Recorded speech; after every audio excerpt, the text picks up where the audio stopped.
Alright, so I'll go ahead and solve 3. Easy, right? You'll find out. Equations just to illustrate 3 different cases. The first question will be from case 1, this will be from case 2, and I will write in one for case 3, so we're on the same page, okay? So this was the similar approach that I've done for the undetermined coefficients section, okay? So the only difference, the real difference that we have is the solution in this case will be y is equal to x to the power of m. That was an e to the power of, right? dy dx, if I have this, will be m x to the power of m minus 1, and d square y dx square will be equal to m minus 1 x m minus 2. Okay, so far so good with the Euler Cauchy equation. So now I will, you can kind of imagine that I'll pick this up and plug over here. I'll pick this up and plug over here. I'll pick this up and plug over there and see what happens. Okay, let's change colors. I will get myself x squared times m minus 1 x m minus 2 minus 3x times m x m minus 1 minus 5 times y, which is x to the m, is equal to 0. Do you see that this and this cancels?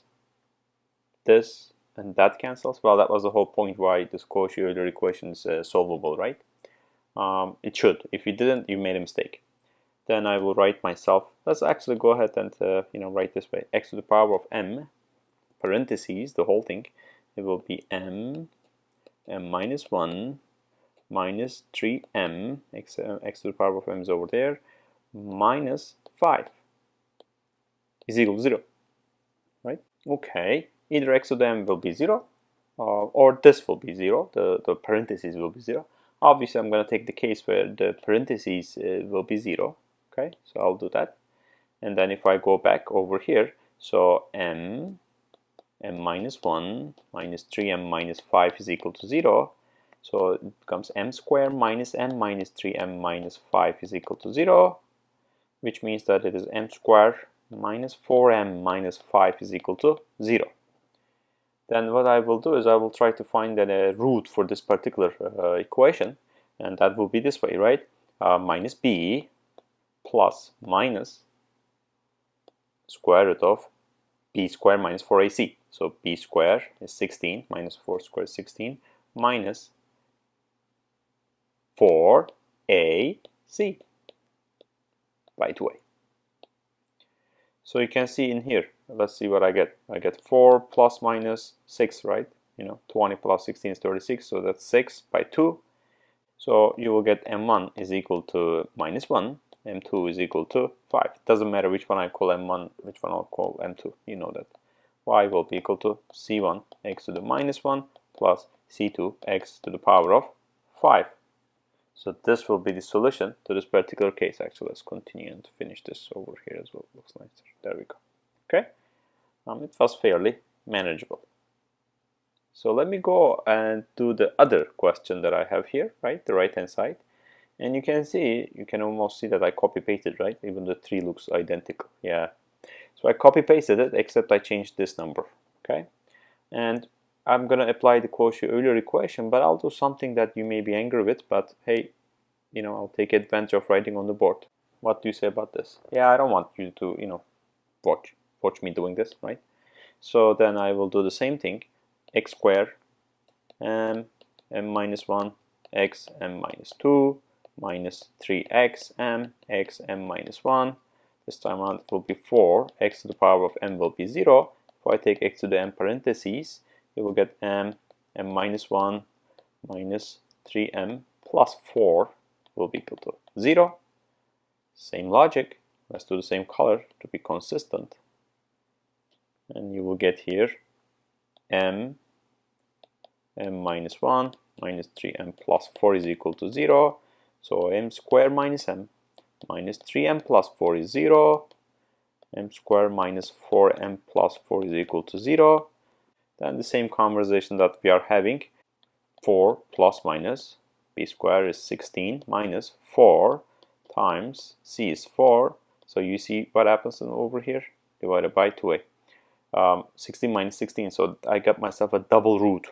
And I'll get myself m 1 comma 2 will be equal to 4 by 2 is 2, right? I got myself double root. So if I write this, you will see that I will get myself c1 x squared plus c2 x squared ln x. Careful, careful. This multiplication was x when I have the undetermined coefficients, right? So now it's ln x. So be careful, be careful. So then let me do the same thing. But one thing to highlight is this was case 1, right? Everything was real. In this one, I have a double root. So this was a repeated root case. This was case 2, just to illustrate how things are done. Now in the next question, I will do case number 3. So let's go ahead and do that as well. Okay, I'm back. Again, I hope you're not angry. What I did was I simply changed this number, okay, and I copy pasted this because I don't want to do, write the same thing just to respect your time as well, okay.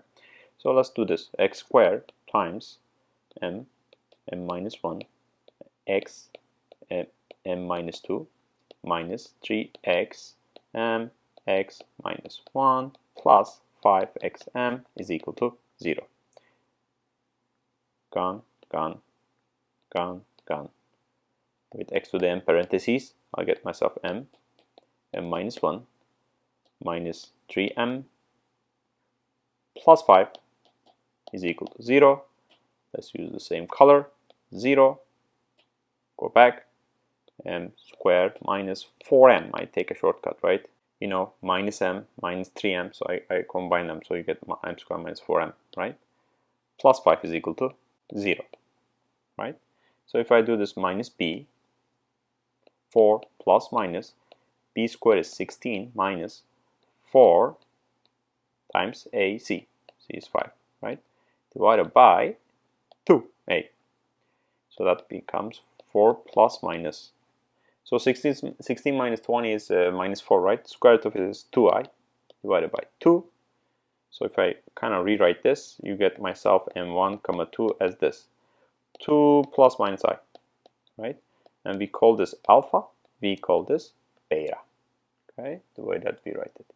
Then I simply go ahead and write the formula that we have established. X to the power of alpha, which is 2. And then I have myself c1 cosine of, this is kind of weird, just get used to it.